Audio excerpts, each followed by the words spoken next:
유튜브 친구들 안녕하세요. 일주일 동안 잘 지냈죠? 네, 전도사님과 선생님들도 잘 지내고 있어요. 오늘이 5월 마지막 주일이에요. 그래서 우리 친구들 5월 한 달 동안 외운 요절 엄마한테 찍어달라 그래서 전도사님 카톡으로 보내주면 전도사님이 나중에 우리 친구들 선물 줄게요. 그리고 우리 친구들 마음속에 항상 하나님의 말씀이 늘 있어서 그 말씀대로 사는 우리 친구들 되면 좋겠어요. 그리고 이제 6월 또 새로운 요절 시작할 건데 또 한 달 동안 우리 친구들 엄마랑 열심히 외우는 친구들 되기로 해요. 자, 5월 요절 따라하고 시작할게요. 영접하는 자, 곧 그 이름을 믿는 자들에게는 하나님의 자녀가 되는 권세를 주셨으니 요한복음 1장 12절 말씀. 아멘. 자, 우리 친구들 다 같이 외워볼게요. 시작. 영접하는 자, 곧 그 이름을 믿는 자들에게는 하나님의 자녀가 되는 권세를 주셨으니 요한복음 1장 12절 말씀. 아멘. 오늘의 본문 따라 읽을게요. 때에 요셉이 나라의 총리로서 그 땅 모든 백성에게 팔더니 요셉의 형들이 와서 그 앞에서 땅에 엎드려 절하매. 창세기 42장 6절 말씀. 아멘. 오늘의 제목 따라하세요. 형들을 만난 요셉. 지난주에 애굽 땅에 7년의 흉년이 시작되어서 많은 사람들이 요셉에게 양식을 사러 왔다는 말씀까지 들었어요. 그런데 흉년이 애굽에만 있지 않고 요셉의 아버지 야곱이 사는 땅에도 흉년이 들어 먹을 음식이 없었어요.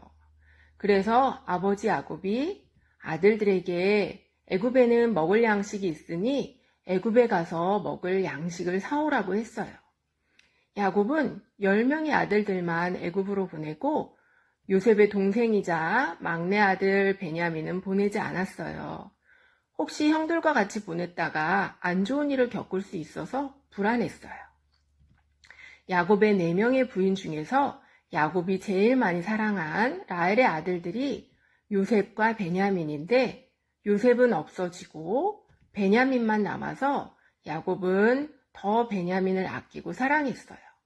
그래서 야곱은 베냐민을 보내지 않고 10명의 아들들만 애굽으로 곡식을 사오라고 보낸 거예요. 형들은 곡식을 사기 위해 애굽으로 출발했어요. 애굽에 도착해서 애굽의 총리 앞에 엎드려 절하며 곡식을 사러 왔다고 했어요. 요셉은 단번에 형들인 줄 알았지만 모르는 척 했어요. 그리고 형들에게 엄하게 물어봤어요. 너희가 어디에서 왔느냐? 그러자 형들이 곡물을 사려고 가나안에서 왔습니다 하고 대답했어요. 형들이 요셉에게 절할 때 요셉은 예전에 하나님이 주신 꿈을 생각했어요. 그 꿈대로 형들이 요셉에게 절을 하게 된 거예요. 요셉은 모르는 척하면서 형들에게 너희는 정탐꾼들이라 이 나라의 틈을 엿보려고 왔느니라 하자 형들이 아닙니다. 우리는 곡식을 사러 왔습니다. 우리는 다 한 사람의 아들로서 정탐꾼들이 아닙니다. 이렇게 대답을 한 거예요.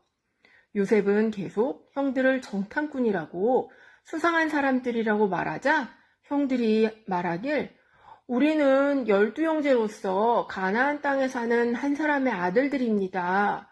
막내 동생은 지금 아버지와 함께 있고 11번째 동생은 잃어버렸어요. 라고 대답했어요. 요셉이 그 말을 듣고 얼른 말했어요. 너희가 정탐꾼이 아니라면 너희 동생을 데리고 와서 나에게 너희 말이 진짜라는 것을 보여라. 그렇지 않으면 너희가 여기서 나가지 못하리라. 너희 중에 한 명만 집으로 가서 동생을 데리고 오면 내가 너희의 말이 거짓이 아니라는 것을 믿겠지만 동생을 데리고 오지 않으면 너희는 정탐꾼이니라.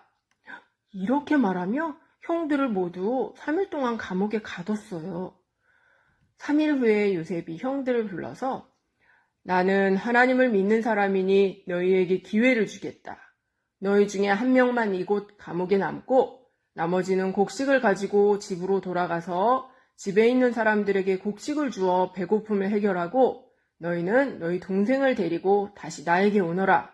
그러면 너희가 진실한 사람이고 정탐꾼이 아니라는 것을 내가 믿겠노라. 이렇게 요셉이 말했어요. 그 말을 듣고 형들은 자기들끼리 말했어요. 우리가 동생 요셉을 애굽으로 팔아서 지금 벌 받는 거야. 그때 요셉이 살려달라고 했는데 우리가 듣지 않고 요셉을 팔아서 그래. 르우벤 형은 내가 그때 요셉한테 그러지 말자고 했는데 내 말을 안 듣고 요셉을 팔아서 우리가 죗값을 받게 된 거야. 하며 후회를 했어요. 형들은 이스라엘 말로 서로 얘기해서 요셉이 못 알아듣는 줄 알았어요. 요셉이 애굽의 총리로서 애굽 말을 하며 형들하고 얘기할 때는 통역하는 사람을 통해 대화를 했기 때문에 형들은 요셉이 형들 말을 못 알아들을 거라고 생각하고 자기들끼리 요셉 때문에 우리가 죄를 지어 그 벌을 받는 거라고 말했던 거였어요. 근데 요셉은 이스라엘 말도 잊어버리지 않고 다 기억하고 있었어요. 요셉이 형들이 서로 말하는 것을 다 알아듣고 울컥해서 그 자리에서 떠나 아무도 없는 방에 가서 울었어요. 그리고 다시 돌아와서 형들 중에 시므온을 감옥에 있게 하고 나머지 형들은 집으로 돌려보냈어요.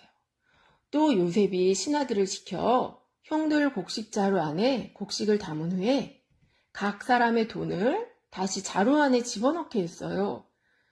그 사실을 모르는 형들은 나귀에 곡식을 싣고 집으로 향해 출발했어요. 집으로 가다가 쉬면서 나귀에게 먹이를 주려고 자루를 풀고 봤더니 그 안에 돈이 그대로 있는 거였어요. 그래서 다른 형들 자루도 다 풀러 확인해 보니 정말 곡식 자루 안에 곡식과 함께 돈이 그대로 들어있는 거였어요. 곡식을 살 때 분명히 돈을 냈는데 그 돈이 다시 자루 안에 들어있었어요. 형들은 애굽 총리가 자신들이 돈 안 내고 곡식을 훔쳤다고 할까봐 두려웠어요. 집에 가서 그 사실을 아버지 야곱에게 다 말씀드리고 시므온이 지금 애굽 감옥에 갇혀 있고 베냐민을 데리고 와야 풀어준다고 했다고, 그래서 꼭 베냐민을 데리고 애굽으로 가서 시므온을 구해야 된다고 말씀드렸는데 야곱이 요셉도 잃어버렸는데 베냐민까지 잘못되면 안 된다며 거절했어요. 애굽에서 사온 곡식을 조금씩 다 먹어서 더 이상 먹을 양식이 없게 되자 아버지 야곱이 아들들에게 애굽으로 다시 가서 곡식을 사오라고 했어요. 그랬더니 유다가 베냐민을 데리고 가지 않으면 곡식도 못 사고 아마 정탐꾼으로 몰려서 다 죽을 수도 있다고, 아버지가 베냐민을 보내주면 가고 안 그러면 안 갈 거라고 말했어요. 그러면서 아버지가 베냐민을 보내줬으면 벌써 2번은 애굽에 가서 곡식을 사왔을 거라고 했어요. 그 말을 듣고 아버지 야곱이 슬퍼하며 고민하다가 베냐민을 데리고 가라고 허락했어요. 그러면서 애굽 총리에게 보낼 선물을 가지고 가라고 했어요. 이스라엘 땅에서 나는 유향과 꿀과 향품과 모략 등등을 잔뜩 가지고 가서 애굽 총리에게 주라고 하며 10명의 아들들의 떠나는 앞길에 야곱이 축복 기도를 해줬어요. 전능하신 하나님께서 애굽 총리 앞에서 10명의 아들들에게 은혜를 베푸사 무사히 집으로 올 수 있게 해달라고 기도하며 모든 것을 하나님께 맡겼어요. 드디어 10명의 형들과 동생 베냐민이 애굽의 총리 요셉 앞에 도착을 했어요. 요셉이 하인들에게 그 사람들을 집으로 인도하라고 하며 짐승을 잡고 음식 준비를 해서 함께 점심을 먹을 수 있게 하라고 했어요.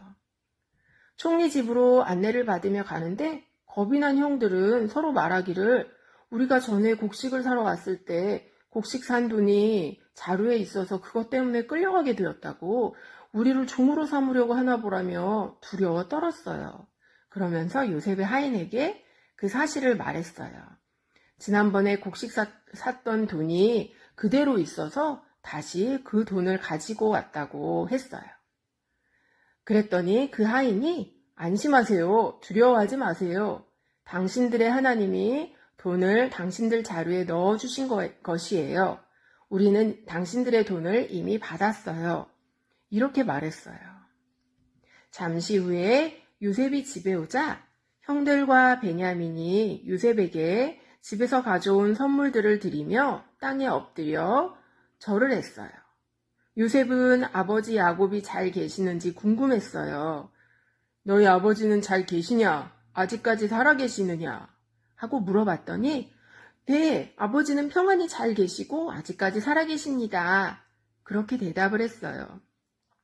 요셉이 자신의 친동생 베냐민을 보며 너희가 얘기하던 그 동생이 이 아이냐? 하며 베냐민에게 하나님이 내게 은혜 베푸시기를 원하노라 하고 축복을 해줬어요.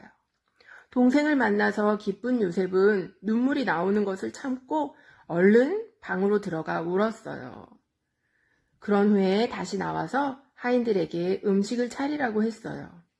성경에 보면 하인들이 형들을 나이 순서대로 앉혀서 형들이 이상하게 생각했다고 적혀 있어요. 아마 요셉이 미리 형들의 순서를 하인들에게 알려주고 그대로 앉히라고 시켰을 수도 있어요. 그리고 막내 베냐민에게는 다른 사람들보다 5배나 많은 음식을 주었다고 했어요. 먹을 것이 귀한 흥년 기간에 요셉은 형들과 동생을 만나 많은 음식을 대접하며 서로 즐거운 식사를 하게 된 거예요. 유치부 친구들, 오늘 말씀을 통해 우리가 살펴볼 것은 야곱이 아들들을 애굽에 보내면서 하나님께 무사히 집에 오게 해달라고 기도하며 하나님께 모든 것을 맡긴 거예요.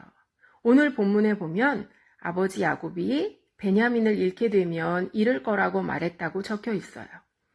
야곱이 베냐민도 잃게 될까봐 두려웠지만 하나님께서 지켜주시리라 믿고 모든 것을 하나님께 맡긴 거예요. 우리도 두려운 일이 있을 때 지금처럼 코로나 바이러스 혹은 요즘 어린이들 사이에서 유행하는 괴질에 걸릴까봐 두려울 때 하나님이 지켜주시리라 믿고 모든 것을 다 하나님께 맡겨야 하는 거예요. 우리가 무엇을 하려고 하는 것이 아니라 하나님께 온전히 다 맡겨드려야 하나님이 우리를 지켜주시고 하나님이 일하시는 거예요.